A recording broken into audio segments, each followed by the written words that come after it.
Hi guys, this is Alea Jen and welcome back to my YouTube channel. So for today's video, paano nga ba tayo magkaka-employer ng mabilis? So unang tips, kailangan sa interview galingan, magpakitang gilas, ayan.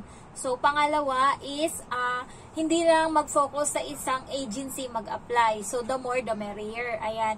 So kung nasa Manila kayo, yung Kings na agency is isi-xerox lang nila yung passport mo at ibabalik nila yun sa'yo. So, may chance ka pa na maka-apply ng ibang agency. So, ayun yung ginawa ko. First kong pinuntahan is yung Kings and then nakapasa, naging Ilonggo na ako. So, nakapasa ako sa broker's interview doon. So, ang ginawa lang, inorient kami and then magpasa daw ng photo video using our phone. Ayan, so hindi nila kami binidyohan doon. And then, sinerox lang nila yung passport namin and then binalik din agad sa amin. And then, siguro mga 1 month akong nag-antay sa Kings or hindi naman umabot. So, parang hindi ako natutuwa doon kasi hindi sila nag-update kung okay na ba yung photo or yung video na sinend mo. Wala silang update kung papaulit sa'yo kasi hindi malinaw, papaulit sa'yo kasi yung background, ganun. So, wala. So, nung hindi ko pa pinalo up, sabi ko, ma'am, okay po ba yung video ko? Una kasi sinend lang. So, akala ko okay na. 1 linggo nakalipas, tinanong ko, ma'am, okay na po ba yung video ko? And then, sabi niya, ulitin mo kasi nakaupo ka ba dyan? Sabi niya ganun, dapat nakatayo ka. So, mahirap kasi yung bahay namin is hindi puti yung pintura. So, kailangan kasi puti daw yung background.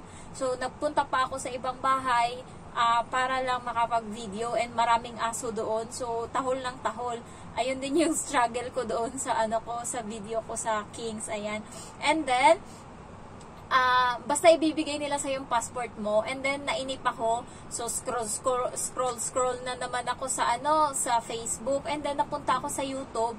Meron dong interview ng isang domestic helper na pinupost ng Light in Hope sa YouTube. And then napunta ako doon. Hindi ko lang alam, baka turo lang din ni God sa akin. So napunta ako doon and then Light in Hope nga yung nakasulat and may mga interview doon ng mga parang tinatanong nila yung domestic helper kung ano yung name mo, kung ano yung qualification, ganyan. So pag-aalaga ng bata, experience mo, ganyan. So maraming ganong interview sa Light in Hope.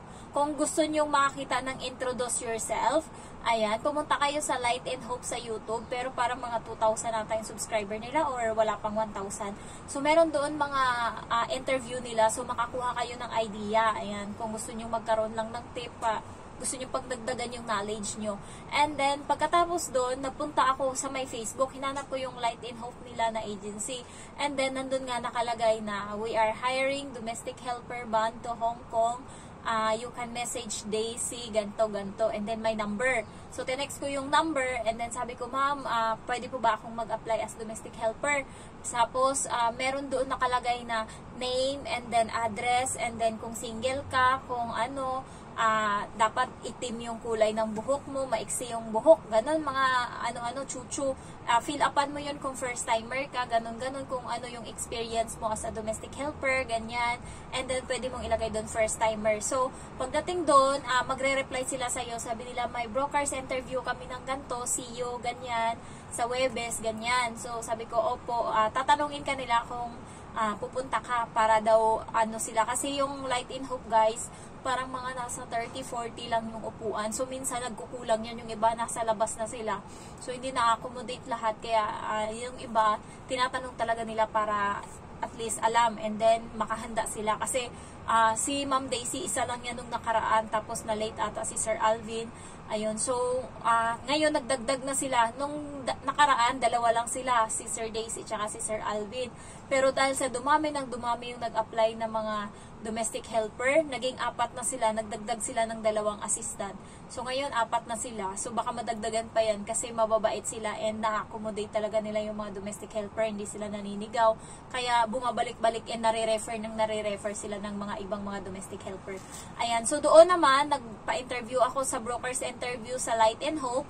And yung broker's interview dun, guys, is madami. Parang 5 agency dito sa Hong Kong yung hawak ng Light in Hope sa Manila. Kaya kahit isang agency ng na Light in Hope, kung kada Webes, iba-ibang broker yung magi-interview and pupuntahan mo yung mga broker na yun, ibig sabihin may 5 agency ka dito sa Hong Kong na gumagalaw para i-market yung mukha mo dito para hanapan ka ng employer. Kaya mayroon akong subscriber na sabi niya nga, ngayon ko lang nabasa yung comment niya. Sabi niya, nakapasa na daw siya sa broker's interview, pero 3 months na daw, wala pa daw siyang employer and hindi man lang daw siya nagkaroon ng employer's interview. Kaya tips ko guys, kung gusto niyo talagang umalis and persistent na talaga kayo, huwag kayong mag-focus sa isang agency lang. Pag hindi kinuha yung passport nyo, pwede nyo yung mag-apply kayo sa iba. So, yung Light in Hope pala guys, kinukuha nila yung passport doon, pero sabi nila, pwede mo namang hiramin kung gusto mo. Ayan. So, 7 in the morning, bukas na sila, pwede mong hiramin yung passport mo doon. Sabihin mo, may paggagamitan lang ako. So, okay lang yan sa kanila. Ayan. Kasi nga, nung nakaraan, natanggap ako sa Kings. Meron akong employer doon ngayong araw, Friday. And then, kinabukasan, employer's interview ko sa Light in Hope. And then, yung sa Kings, nag-approve na, pumirma na ng job order dito, para nagbayad na ata sa agency, hindi ko alam. Basta hindi na niya ako in-interview, basta tinanggap niya lang ako. Pero ayun guys, 6 adult, and then parang 1,200 kalaki yung bahay, may own room, and then may aso. So, parang ngayon naiisip ko na nakakatakot pala kung tinanggap ko yung offer na yun and walang another offer sa akin kasi mas malala pala yung sa aanuhin ko dun guys, yung aanuhin ko, yung dadanasin ko pala. So natuwa ako dun kasi may own room, pero dun ako na-disappoint sa tao, okay lang 6. Pero dun ako na-disappoint sa aso kasi hindi ako mag-alaga ng aso. So buti na lang siguro, way din na God. Kasi ngayon nag-perma yung employer na yon. Tapos kinabukasan, interview ko na dito sa amo ko ngayon and nagpray ako na sana bigyan ako ng sign ni Lord na kung, ang sabi ko kasi Lord, pag natanggap ako dito sa interview ko ngayon, kasi 3 lang sila sa bahay, i-give up ko yung isa, i-give up ko yung isang nagpirma na sa akin. So, nagpipray ako and ayun, nag-interview na kami ng amo ko. And then, pagkatapos, tinanong ko siya kung ilang member nga. Sabi niya 3. Parang, doon ako kinabahan. Mas naramdaman siguro ng amo ko dito na mas kinabahan ako. Kasi mas pinush ko pa yung sarili ko. Mas ginagalingan ko sa interview. Kasi gusto ko. Pero, na-disappoint lang ako kasi wala daw akong own room pagdating dito. Yun yung sabi sa job offer. Share daw kami ng room ng bata. So, nalungkot ako. Pero, nung pagdating ko dito, guys, na-shock ako, may sarili akong kwarto. Yun lang naman yung gusto ko. Yung may sarili akong kwarto kahit papano. Ito lang kasi yung comfort zone mo. Parang yung kwarto na to, ito lang yung kakampi ko kapag dito ako lahat ng galit ko, ng lungkot ko, minsan tumutulo yung luha ko pagka merong mga problema, ganyan. So ito yung parang comfort zone ko na dito ako na mas nalalabas ko yung sarili ko kasi paglabas ko sa na dito sa bahay na to sa iba-ibang parts, hindi na kailangan ko nang itago yung yung nararamdaman ko kasi nandun na may mga camera na sa dito lang wala. So, dito mas ko yung sarili ko, mas na-express ko. And then, dito ko na kayo dinadala pag nag-vlog. Ayan. So, ano pa ba? Para makakuha din kayo ng employer, guys, pray lang din kayo always. Think positive lang. Baka, yun kasi yung kapatid ko sa Kuwait, 1 taon siyang nag-antay. Ayan.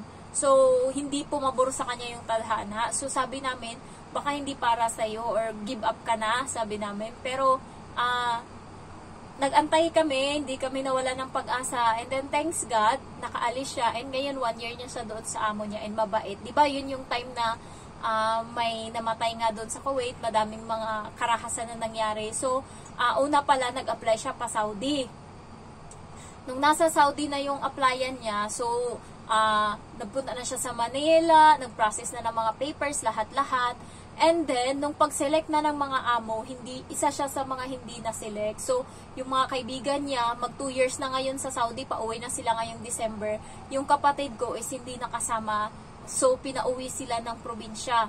Ayan. So, hindi siya na-select. So, pagkatapos nun, biglang nag-ban yung Saudi kasi parang naghingi ng mga yung gobyerno natin na bigyan ng day off yung mga domestic helper doon. Parang nag-demand yung gobyerno natin na bigyan ng parang mas alagaan yung mga domestic helper doon. Kaya naban or nag-negotiate pa, kaya hindi nakaalis yung kapatid ko. So, ang tagal namin nag-antay, and then yun yung time na baon na siya sa utang, kasi nga, nag-process na siya ng paper pa Saudi, tapos biglang hindi siya na-select ng mga amo, kaya wala, lahat ng niya, pinaghirapan niya, wala, nag-antay siya uli. Ngayon, sabi niya, mag-apply siya uli. Sabi niya, baka pwede may ibang lugar. Kasi kung aantayin pa na magbukas uli yung Saudi, matagal pa kasi nag-negotiate pa. So sabi niya, baka pwedeng sa iba, kahit sa Kuwait na lang. So nung nandun siya sa Kuwait, another process na naman. So ako yung tumutulong sa kanya, agapay sa mga, kasi may anak siya, single mom. So ako yung nagpapadala. And then, ako din yung nagbibigay sa kanya ng mga gamit dito sa Manila, mga kung ano-ano, ako din. So, para sa'yo. Kasi nung time na yun, pumirma yung amo niya na ngayon, pero isang taon na din siya nag-antay. So, may talaga, may purpose yung God kung bakit hindi ka niya binigay dun or kung bakit ganun. So, basta think positive lang always. And then, pag nag-interview guys, galingan nyo na lang, extrahan nyo ng effort, and mas maganda yung may knowledge ka bago mo isabak yung sarili mo sa isang interview. Kaya ako, pag ini-interview ako, sabi ng broker sa akin, well prepared daw ako. Good job. Sabi nga ganun sa akin, call center ka? Sabi nga ganun sa akin. Sabi ko, no ma'am. Sabi niya, you are well prepared. Sabi nga ganun doon sa Kings na na broker. Kasi yung ibang ini-interview niya, mahina yung boses, and then bagal putol-putol magsalita ng English, so nasisigawan. So ako, kabado ako yung sunod. Tapos pagdating doon, yung accent ko, inano ko talaga na matino yung accent ko ng English. And then, syempre, laban tayo kasi anong selbi ng kakausap natin sa AFAM kung wala tayong pakinabang dyan. So, ayun lang guys, na-share ko lang, galingan nyo. Kung hindi pa kayo hasa sa English, hasain nyo muna konti yung sarili nyo. Baka kailangan nyo muna i-improve yung sarili nyo. And then, pray always and good luck. Galingan nyo po sa interview. Ayan. So, wait ko kayo dito. Ayan. So, thank you so much for watching. Bye-bye!